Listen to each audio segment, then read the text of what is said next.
Başka bir araştırma ise anne karnındaki bebeğin anne ve babasının seslerini yine hafızasına tuttuğunu gösteriyor.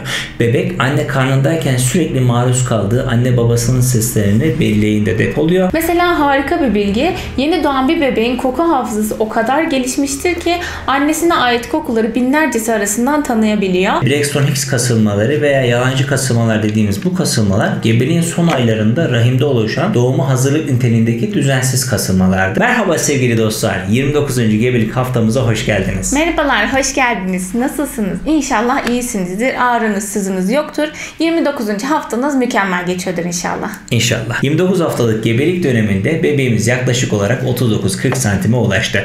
Ağırlığı ise 1200 gram civarlarında diyebiliriz. Benzetmek gerekirse orta boy bir balkabağı kadar. Bebeğimizin detaylı gelişim özellikleri ve Rabia ile 29. haftada size aktaracağımız tecrübelere geçmeden önce kanalda yayınladığımız 29 haftalık gebelik dönemine ait detaylı bilgilendirme videosuna sağ üstte çıkan bildiriden ya da açıklama kısmındaki link üzerinden gidebilirsiniz. Her videonun açıklama kısmını incelemenizi tavsiye ediyorum sizlere. Çünkü sizler için faydalı olabileceğini düşündüğüm oynatma listelerini de açıklama kısmında paylaşıyoruz. Umarım sizler için faydalı olur. Bu tarz eğitim videolarından anında haberdar olmak ve YouTube ana sayfanızda daha çok karşınıza çıkmasını isterseniz videoyu şimdiden beğenebilirsiniz. Bildirim zilini açabilirsiniz.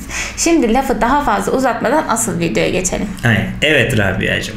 29. gebelik haftasında sen neler yaşadın, ne gibi tecrübelerle karşılaştın? Bir de senden dinleyelim istersen. Öncelikle bu süreçte beni sıkılmadan dinlediğin için sana çok teşekkür etmek istiyorum. Çünkü bebeğin kıpırdamasını vermiş olduğu heyecan beni sürekli Barış bak kıpırdadı, Barış hadi gel bebeğimizle konuşalım, Barış baksana galiba hıçkırıyor şeklinde sürekli Barış'ı darlamakla geçiyor.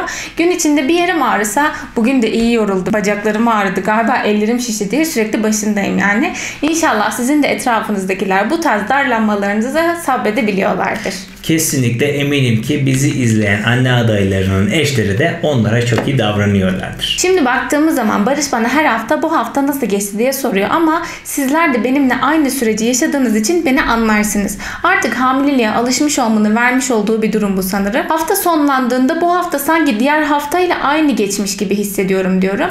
Yine hafta içerisinde farklı olarak fark ettiğim detayları not alıyorum tabii ki. Ama hamileliğe alıştım bence. Sizlerin haftası genel olarak nasıl geçiyor? Yorumlarda bizlerle paylaşabilirsiniz. Aynen, yorumlar sayesinde iletişimimizin karşılıklı olduğunu görmek çok güzel oluyor. Elimizden geldiğince yapmış olduğumuz yorumları da cevaplamaya çalışıyoruz bu süreçte. 29. gebelik haftasını geri dönecek olursak benim fark ettiğim en farklı olay bebeğin karnında toplanması oldu. Bazı sabahlar uyandığımda belli bir yere toplamış oluyor kendini. Hatta bazen karnım yamuk bile duruyor.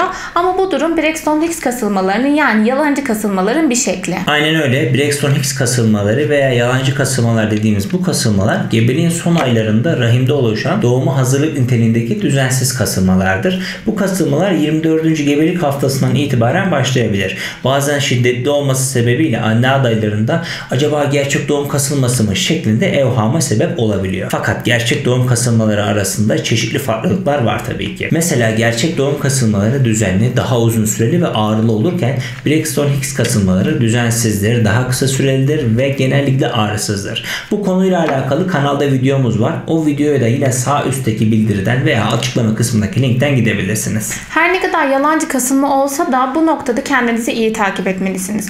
Ben de 29. haftanın başında dediğim gibi bebeğin bir tarafa toplanması şeklinde bir kasılma meydana geldi. Ama haftanın ilerleyen günlerinde mesela ağrılı zamanları da oldu. Ama bayağı kısa sürdü. Yani nasıl anlatayım? Ayaktayken yavaş yavaş karnımda sertleşme meydana geldi. O böyle yaklaşık 3-4 dakika sürdü. Sonrasında kendiliğinden geçti. Sonra bir daha oldu. İkinci defa olunca dedim ki kendimi takip edeyim ne olur ne olmaz. Ama bir daha olmadı. Neden bu kadar detaylı anlatıyorum? Çünkü fark ettim ki internette Braxton Hicks kasılması deyince direkt olarak Braxton Hicks kasılması neye benzer şeklinde sorular çokça sorulmuş. Özellikle ilk gebelik olunca insan ağrının çeşidinin ne olduğunu tam bilemiyor. Tamam, teorik olarak biliyor olsak da bunları uygulama kısmına geçişte tereddüt yaşayabiliyoruz. Tereddüt yaşadığınız noktada kendinizi rahat hissettirecek şeyler yapmalısınız. Mesela o an ayakta durumdaysanız uzanabilirsiniz. Uzun süredir dinleniyorsanız hafif bir yürüyüş yapabilirsiniz. Ilık duş alabilir ve en önemlisi vücudunuzun bu sevki ilahi ile yaptığı hazırlık çalışmaları için ne kadar önemli olduğunuzun farkına varmalısınız. Aynen öyle ve aslında son olarak en önemlisi takip. Gün içerisinde eğer bu kasılmalar kendini sürekli tekrarlıyorsa doktorunuza haber vermenizde fayda var. Braxton Hicks kasılmalarını da geçtikten sonra 29. gebelik haftasında fark ettim ki gün geçtikçe bebeğimiz güçleniyor. 28. haftaya kıyasla bu hafta elleriyle ayaklarıyla bana daha güçlü dokunuyor, daha sert dokunuyor. Çünkü kemikleri güçleniyor ve gelişmeye devam ediyor. Ama hala esnek durumdalar. Çünkü doğarken doğum kanalından geçerken esnek kemikleri sayesinde doğum kanalından rahat bir şekilde çıkıp dünyaya gelecekler inşallah. Kemiklerle beraber kasları da güçleniyor tabii ki. Aynı zamanda sinir sistemi de gelişmeye devam ettiği için kaslarını daha bilinçli ve etkin bir şekilde kullanmayı öğrenmesi çok normal bebeğimizin. Böyle olunca da anne adayları günden güne hareketleri daha sert hissedebilirler. Bebeğimizin aslında genel anlamda tüm organlarının oluşumu tamamlandı. Artık hep bir geliştirme halinde. Her hafta farklı hazırlıklarla dünyaya geleceği günü bekliyor. Örneğin tat alma duyusu 10. haftalardan itibaren oluşmaya başlamıştı. Bu haftalarda gelişimini hala sürdürüyor. Hatta 29. gebelik haftasında yediğiniz çeşitli yiyeceklere karşı farklı tepkiler göstermeye devam ediyor. Haliyle kasları da güçlendiği için sizler de onun tepkilerini daha çok hissedebileceksiniz. Bu yediklerimizi bebeğimiz hatırlayacak. Hatta sadece yiyecekleri değil, 5 duyusu ile tecrübe ettiği çoğu şeyi hatırlayacak. Mesela harika bir bilgi.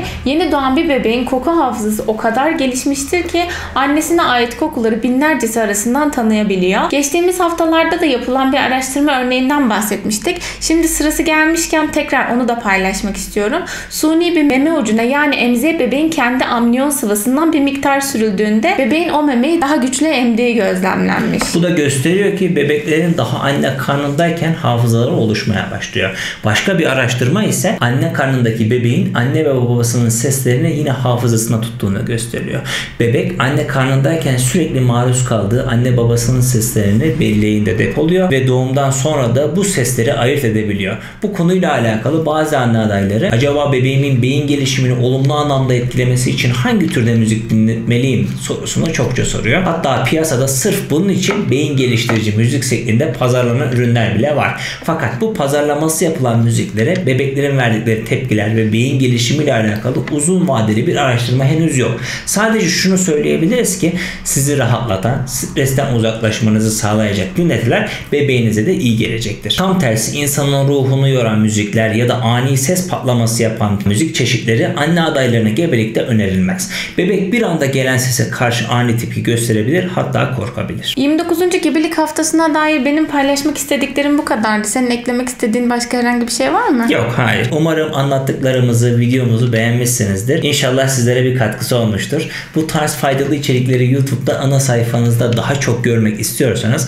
ufacık da olsa bir yorum yaparak bunu sağlayabilirsiniz. Videoyu beğenmeyi, benim ve Barış'ın kanalına abone olmayı ve yeni içeriklerden anında haberdar olmak için bildirim zilini açmayı ve son olarak da dualarınızı da diğer anne adaylarını unutmayın. Bizi izlediğiniz için çok teşekkür ederiz. Bir sonraki videoda görüşünceye dek sevgiyle kalın. Allah'a emanetsiniz.